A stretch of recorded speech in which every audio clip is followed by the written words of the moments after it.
YouTube, hello. Hope everyone's doing well whenever you're listening to this. This is Klay. We are back for Cas3y episode 2 in the Clay's Chronology project series season. I don't know, one of those. Maybe project is good because who knows when this will actually end. So today we'll be going through Cas3y episode 2, obviously from the Blue Boy channel. I don't think I need a long intro because I did that on episode 1. If for some reason you haven't seen it, please go back and visit it. But yeah, I think we'll jump right in. So here we go. I think we are sadly in for 28 minutes of a giddy happy Lorne still. But yeah, let's hop right in. I actually would like to have a house on a lake. That's what I want. That'd be so pretty. Yeah. Yeah, and that's actually what I plan on getting. Like Yeah. maybe in the next year or two. Yeah, just a year. And I'd like to have nice big windows in the back so that you can see the look out and see the lake. Yeah. And I'd like to have a loft with a master bedroom. I know exactly the kind of house that I want because it's actually been built already. Oh Yeah. yeah. But somebody else owns it. Somebody else owns it, and I actually knew the people that actually had it built. So, but they sold it to somebody else a long time ago because they get divorced. But it's just such a pretty house. But it's also up in a town that I don't want to live in. So, I have to pick a different lake. Truly, beggars cannot be choosers. Like, it's the perfect house on a lake, but you know what? It's in a fucking town I don't want to live in. Bitch, you live in Cornville. Any town would be an upgrade. Build a different house. Yeah. Oh yeah. So, what's your house like? Well, don't ask them that. What's my house like? Yeah. My house is actually my uncle's trailer And that I've been tearing apart and rebuilding and adding on to it. And yeah, no, he could have stopped at tearing apart because that's about all he's done. that's why I don't want to live here. Yeah. Yeah, take care. I've never been in a trailer before. You haven't? No. Well, this isn't really like any normal trailer anymore because. True. Man, Lorne, goddamn, that is very insightful. It is not like a normal trailer. I've been adding onto it and redoing the whole thing. Yeah. So, but it's like it doesn't matter how much I do to it. Mm-hmm. The realtor told me that it's not going to increase the value of the property. Yeah. So it's like I thought about just after doing everything I've done, I thought about just tearing it apart and building a house. And I'm like, I don't really want to live in Cornville, so I'll just finish the trailer and I'll build a house somewhere else and either rent this property here out or sell it or something. Yeah. But Sounds like you got it all figured out. Yeah, because I don't want to live here. I mean, the biggest reason I'm living here right now really is because of Mom. She's right in Skowhegan, and it's only like 7 miles away from her. Gotcha. So we'll figure it out though. But there are places that you would love to live. Like where? Like down by Round Pond where my brother lives. That's nice down there. That's close to the coast. I do like the ocean. I love surfing.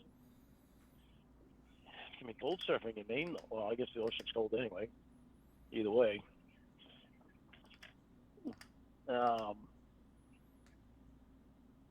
I'd like to live down by the coast too. Yeah. And get away from the trees. Yeah. Well, no, I like get away from the trees.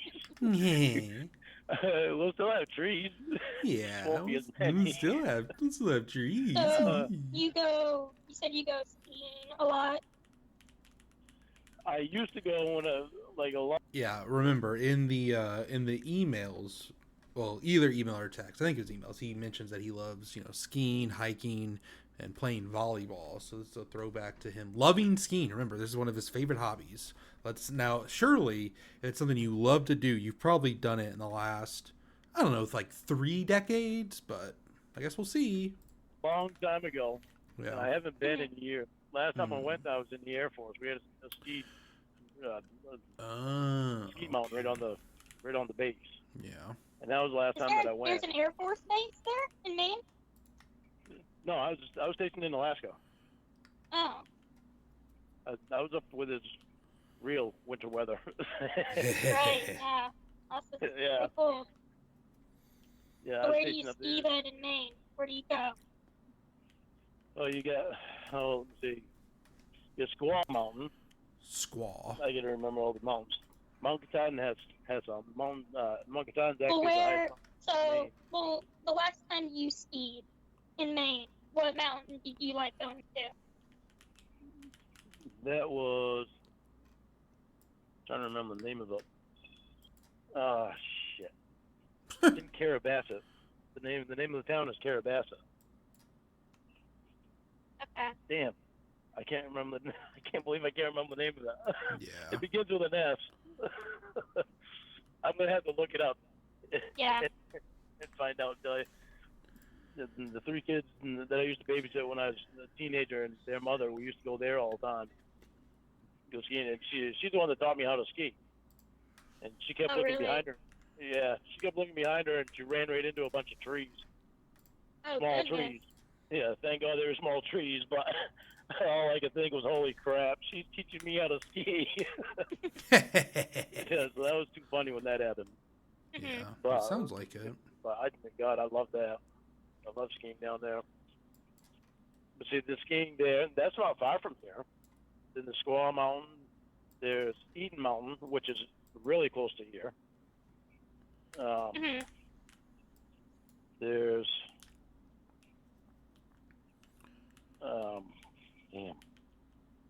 Mount Katahdin. This man loves skiing. There's a lot of mountains around here actually that have ski slopes on them. Oh. Okay. I can't list off all the names of them because Yeah. I haven't Why been would to all you of be them. able to do that? Yeah. But there's a lot of mountains here, and there's a lot of lakes too. Mm-hmm. But the further north you go, there's less population. Oh. So it's like, Oh, yeah. further south, they get more population. So if you move back here to Maine, we can move down by the coast. Gross. So I'd have a good job, and you started a dancing school. Oh, So- we can? Yeah. Ugh. You don't want to leave me out of it, do you? What? What? See, I got it all figured out. You start a dancing school, you make all kinds of money down there. Yeah. A lot of... I wonder, dancing. I wonder if you would make more money in Los Angeles, which is what, either the second or third most populous city in America, and also like people move there to like be in show business and, you know, dance and stuff like that, or just some random coastal city in Maine. I wonder where you would be more successful at with a dancing studio. I don't know. Sound off in the comments. Let me know. Because I want to say it's LA, but you know, Lauren says she could make a lot of money in Maine, so I guess we'll see. The dancers there. Well, yeah, a lot of elderly people that want to learn how to do things and get out and do things. There's younger people that want to learn all the dancing and do all the yoga and stuff. Want to learn all the dancing. You'd make some good money back here, Yeah. especially down by the coast. Yeah. Never thought about it. Yeah, now I get you thinking about it, so that's good. No, man, that's good. That would really be awesome. Yeah. Yeah. Think about this too. All of our family is back here on the East Coast. See? No. Your family? Yours too. You're from New Jersey. Yeah, I have some family there. Some family See? here. Oh, you got family there too? Yeah. Huh. I wasn't expecting that one. I didn't Well, plan yeah, for that I've one lived out there. here for almost 10 years now. You've only been out there for 10 years? Only? That's a third of her life, my What guy. made you move out there? The acting? Yeah. Actually, you probably could get acting jobs from back here in Maine. Yeah. Because, well, Stephen film a King lot of lives right in shows. Bangor. Oh, Stephen King yeah. Stephen King I'll lives just right in knock on his Bangor. door. Huh? Just knock on his door, ask if he can give me a job. Yeah. I bet I could probably get a hold of him. Dude. What? Why? Why do you believe you could get a hold of him? Stephen King. Like, I just, like, I can't imagine being so fucking stupid and delusional. Like, A, being dumb enough to think because Stephen King is from Maine, that means, like, his acting jobs are tied to Maine. Like, that's fucking stupid. But then just like, hey, yeah, and, you know, I could probably get a hold of him. And also, like, what? Okay, so you do get a hold of him. What's that mean? Like, in the last decade, there's been, what, 2 Stephen King-related movies, quote-unquote, It and, like, It Part 2? And, like, how much does Stephen King even have to do with those? I just... I know. I know. Think so? I really. Well, there's a guy that. Well, Stephen King owns a radio station, but there's another guy that I know that works at a radio station. Not the one that Stephen King owns, but he knows a lot of celebrities. Yeah. He's met a lot of celebrities, and he actually stayed over my house one night with my brother, another one of my brothers. And, No, the other brother. Stephen King well, stayed with your brother? Huh? Huh? Stephen King stays with your brother? No, the guy that worked at a radio station that knows a lot of celebrities. He stayed over my house one night when I had my septic business, and I lived in a different town. Him and another one of my brothers stayed over my house that night. And we went out to the bar and everything, and he's got all kinds of pictures of all kinds of celebrities that he's met, and plus he's on the radio all the time, but he knows all kinds of celebrities. And Yeah. I think he knows Stephen King, so. Oh, Well, gotcha, reach out to him gotcha. for me. Don't tell him that his movies are stupid. I'll tell him, you know, I know somebody that would be perfect in your movies. Mm-hmm. That's what I'll tell him. Yeah, do It's it. the perfect person for you to play in your next movie. Yeah. Have you read any of his books? No, I just. What if they were redoing Shawshank Redemption as his next movie? Would she be perfect for that movie? Could be wrong, but don't think so. I've watched a couple of his movies. Yeah. Yeah, they're awful. Yeah, I know. That's why I don't read them. Yeah, he's got a freaky mind. No, I have moments when I do. Yeah. Moments when I don't. And it's like, actually, when I was incarcerated, I actually wrote a book. I actually wrote more than one book, but Yeah. Mm-hmm. You wrote a book. yeah, I didn't spend my time not doing anything when I was incarcerated. But What's I that? wrote when I got out. My mom wanted me to publish it, and so I would write some in it, and then I'd send it back to her, and she'd read it. And then I'd write some more of it, and I'd send it back to her, and she'd keep reading it. She wanted me to publish it when I got out, so I self-published it. It's called Taking Abroad. If you go on ondemandbooks.com, you'll be able to find it. You'll be able to find it on there. But that, Oh, okay. What's it about? it's about 100 and some odd pages long. Not No. what she asked, you Now dumbass. you gotta read it. You fucking dumbass. No, actually, hang on a second. I'll read to you what it's about. I've got a copy Alright. of it right here. I think I got a copy of it right here. Yeah, right here. You just can't remember off the top of your head what it's about. Well, I do, but it's better if I read it from the back of the book. Why? Okay. Go So ahead. that way you get a better picture of it.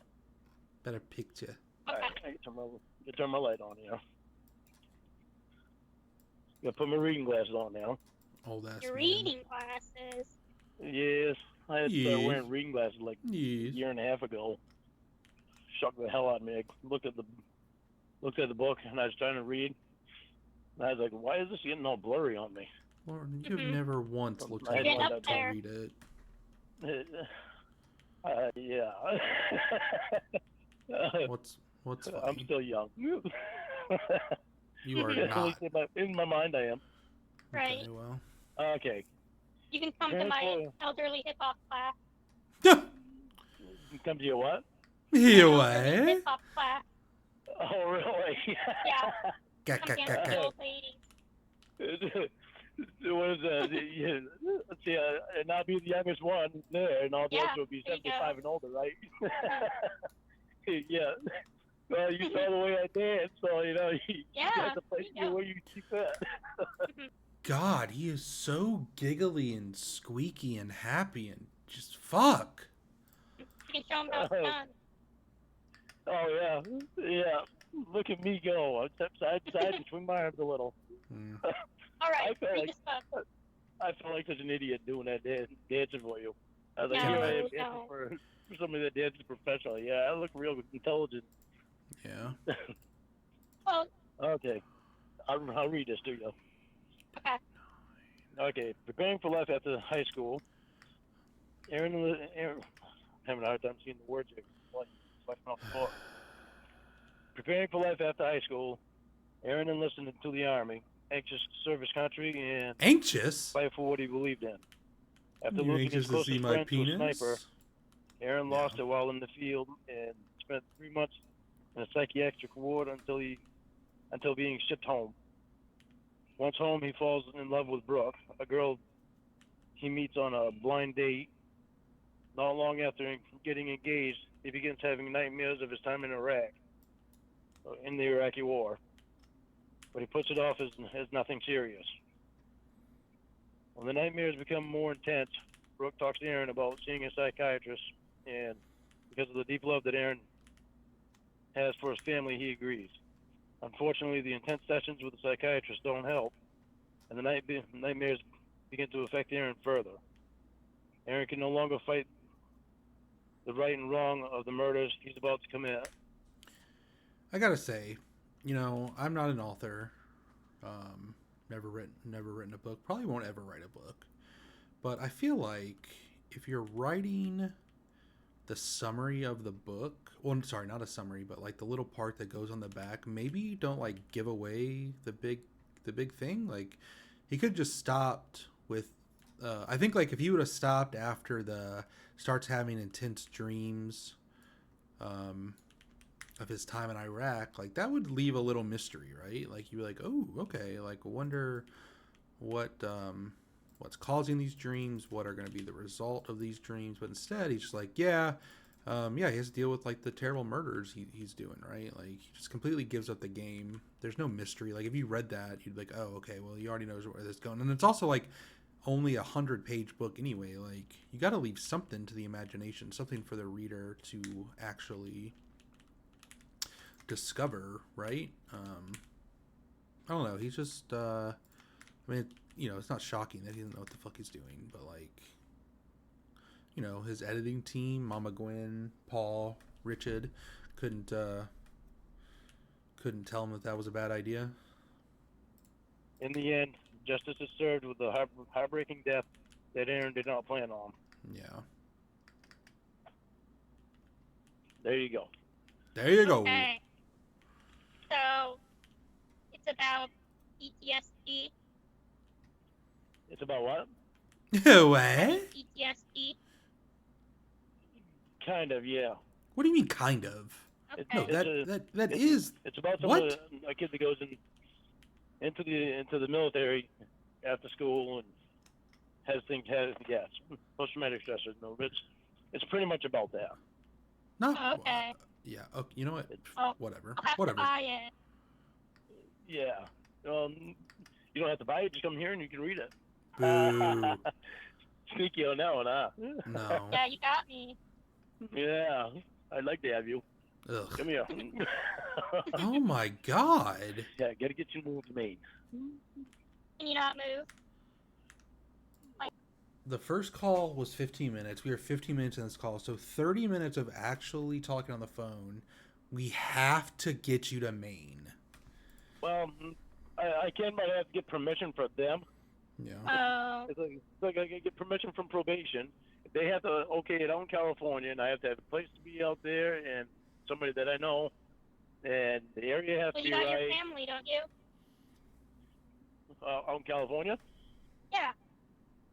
No, they're not out there anymore. Oh.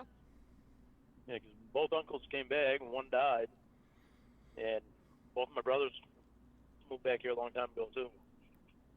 How much longer are you on that for? They dumped me on a supervision for life, supervised release for life. So it's Okay. from what my lawyer told me Yeah.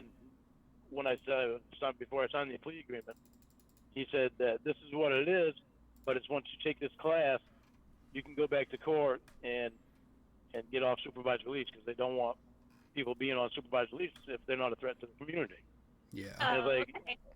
I haven't been a threat for God knows how long, and they still have me in that class, and I kind of figured out why they have me in there today. So I got to call my lawyer tomorrow because Why is that? I've already Lauren? got my lawyer working on getting me out of that class.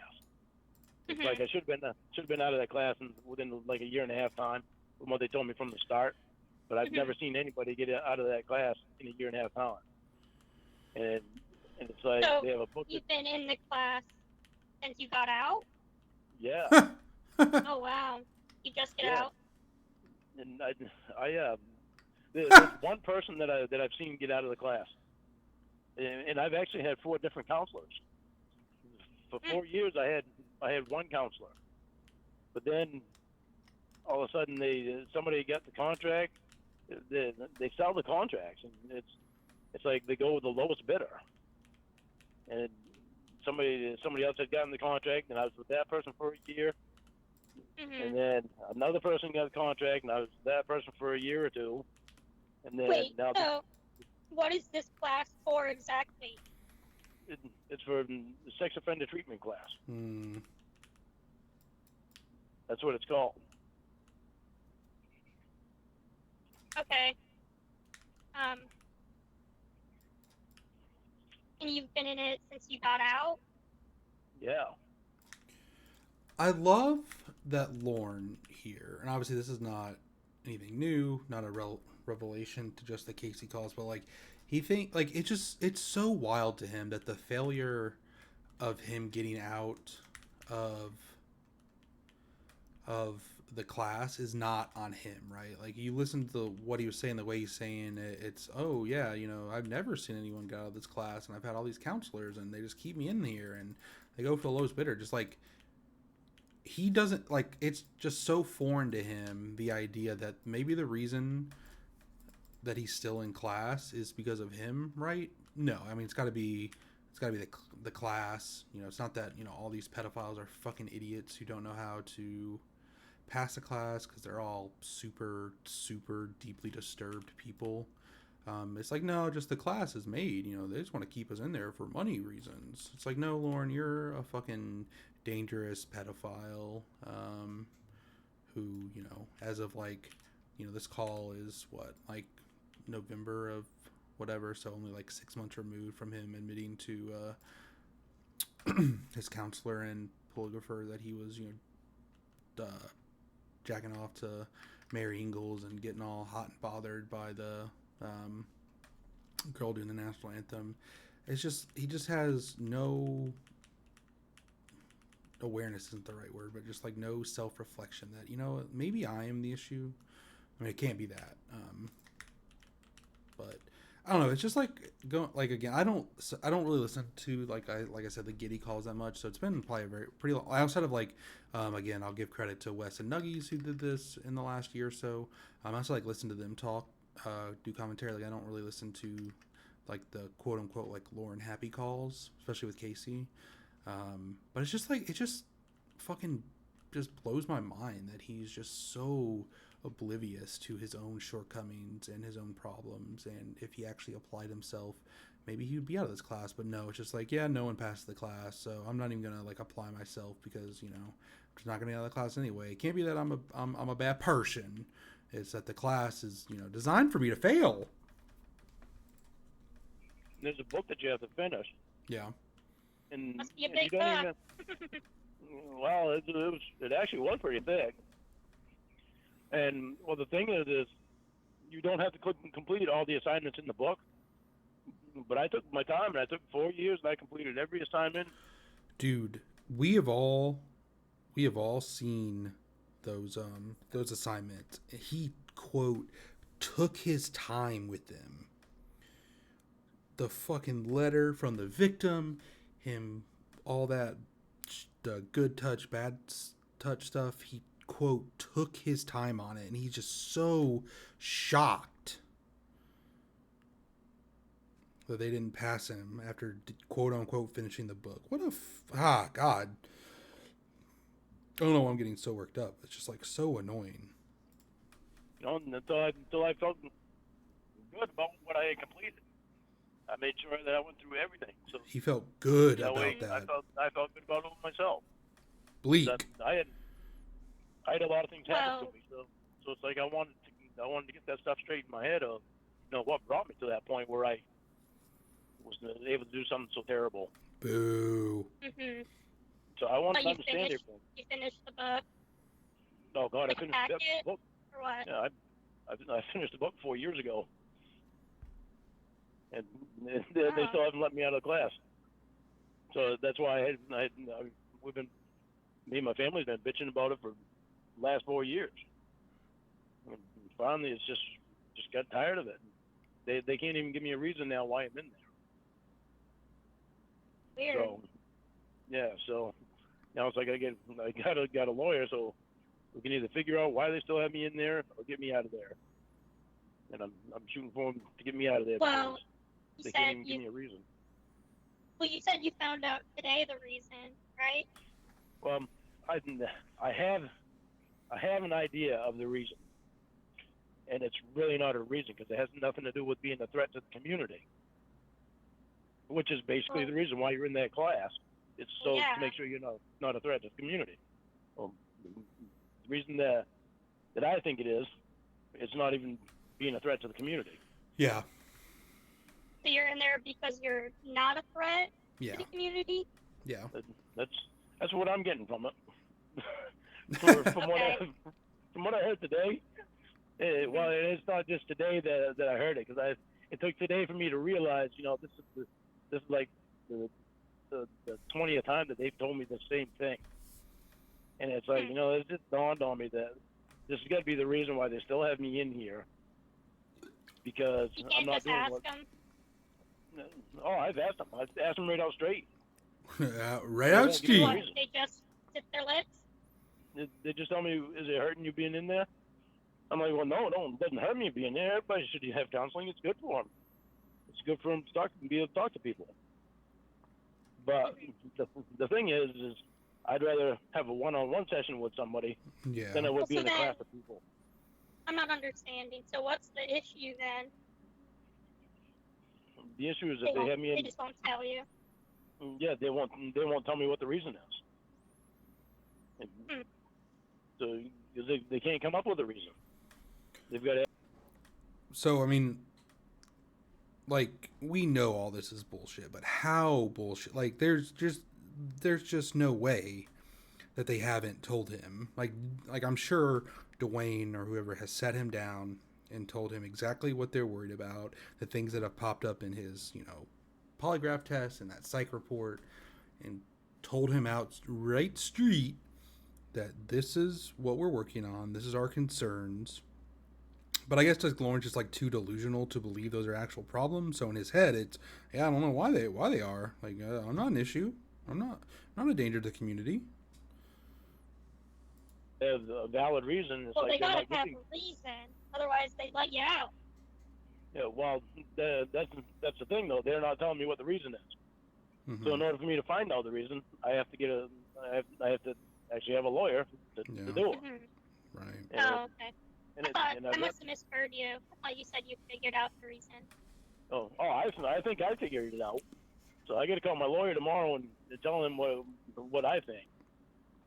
What do you think, Lorne? So he knows what I'm hearing from the counselor, from probation. So, what do you think it is?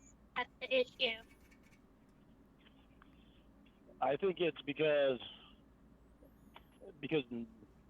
they want me to get out in the community more and socialize. There is no good goddamn way that they want a convicted sex offender pedophile who has not gotten better in a decade to socialize more. I just fucking refuse to believe it. They've stated this out very many times that they want me to meet people out in the community. And it's like I meet people out in the community every day. Yeah. I mean, I go to the stores and I talk to people, but it's like Also, what the fuck does I go out to stores every day? I go to stores all the time and do not talk to people. Do you self-checkout? Like, I don't, what, like, is he just going up to, like, does he think, like, talking to a cashier is him, quote-unquote, talking to people? Or is he actually going up to random people in the stores and be like, hey, what you looking at? I don't ask them out on dates and stuff like that. Well, yeah, I know, but it's like I don't go bowling. I don't. Why do I need to go bowling? Do you think it's possible they mean like volunteering, not just like talking to strangers? Good question. Well, volunteering wouldn't be bad. Oh, you don't say? Well, Nobody said to me yet. It was volunteering. Jesus. Well, you said they said to go out to the community, so that's what that means, I think. No, and I've volunteered before because I went over the Humane Society and volunteered over there. No, you did not. You put dogs down? Huh? You put dogs down? Jesus. Do I put dogs down? Yeah, like put them to sleep. Is that what you did? No. No. Oh, God, no. Hey. You're mean. You would love my dogs, really. Why? Probably not. I've never met a dog I like. I bet you would. I bet you would like these two.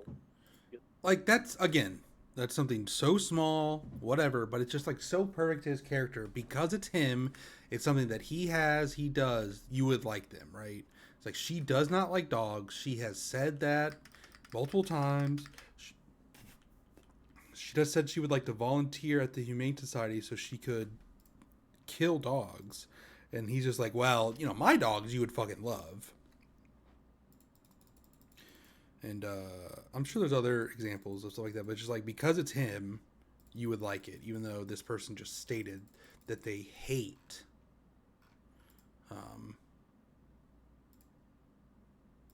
They hate dogs, but because they're his dogs, well, you'll like my dogs. Why? Because one of them is outside. One of them is extremely skittish.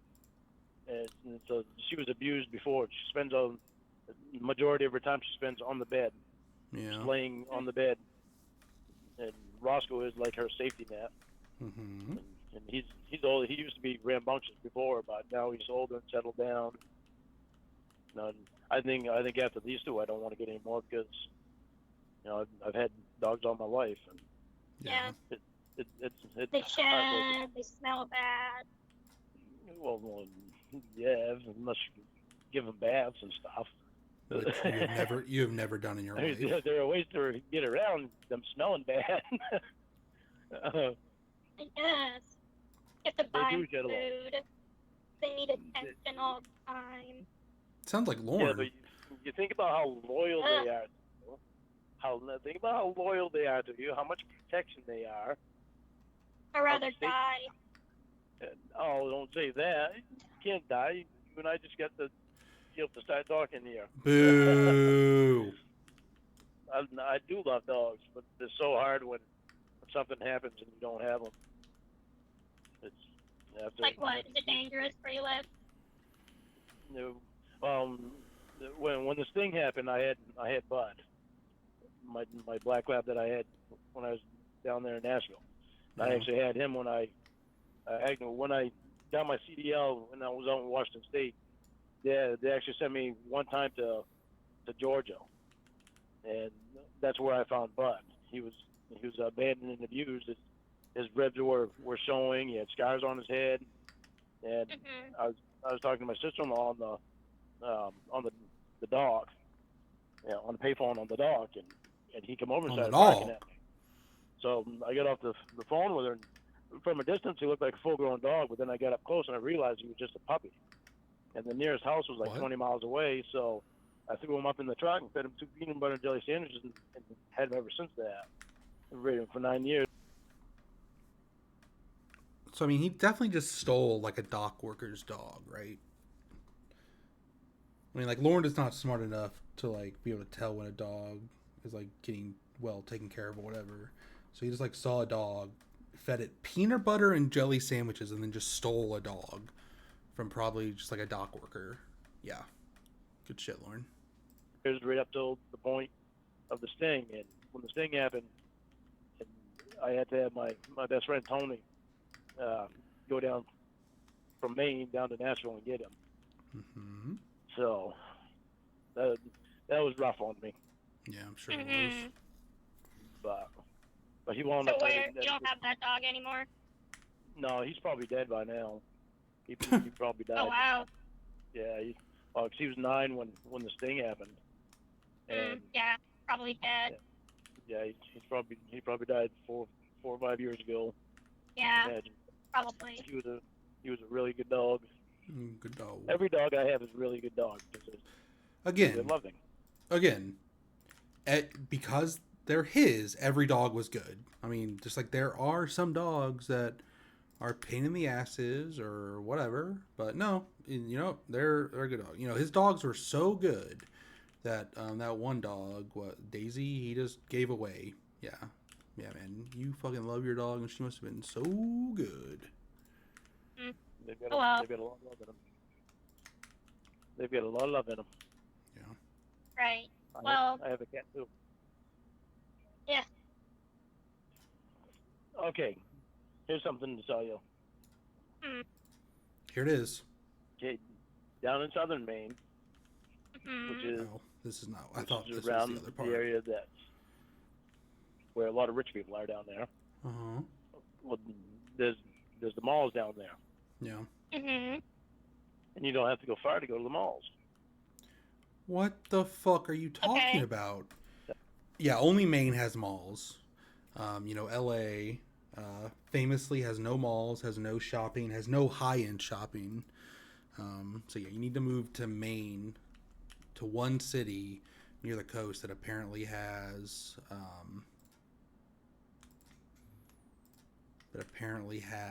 some malls that you're close to. Like, what the fuck are we even talking about here? I don't even know anymore. That'll help sell you. No, it doesn't. That help with what? It helps sell you a little bit. I'm reaching here. Tell me You are I know reaching. what you're That is- talking about. Okay. That is fair. You are reaching. Yeah, there's a mall here. There's a mall everywhere. Okay, here's something else that'll tell you. The white population is greater than the black or Hispanic population. I'm sorry. What was that, Lauren? Let's go back. The white population is greater than the black or Hispanic population. The white population is greater than the black or Hispanic population. The white population is greater than the black or Hispanic population. The white population is greater than the black or Hispanic population. Okay, Kit Kat Meow just messaged me that she wants to hear that one more time, just to make sure we heard that right. The white population is greater than the black or Hispanic population. Perfect. Oof. See, that ought to tell you right there. I know California has a lot of Hispanic people. Dude, saying that, period, but her reaction being, how the fuck do you not just burst into flames in that moment? I mean, my God, dude. Yeah. Well, I'm gonna go make dinner, okay? So, I'll talk to you later. Oh my God. Alright. Alright, bye. And just remember, like 2 seconds after that, he sends a text like, "Please disregard what I said. I made me sound prejudiced, which I'm not." He literally said that with no irony and thought it was so cute. The white population, blah, blah, blah. God. So yeah, we got through that. Thank fuck, because that was driving me crazy. So yeah, that ends Casey episode 2. That ends Klay's Chronology episode 2. Hope everyone enjoyed that as much as I did, which I clearly did from my tone and my mood. But yeah, hope everyone has a great rest of your day, and I will see you later.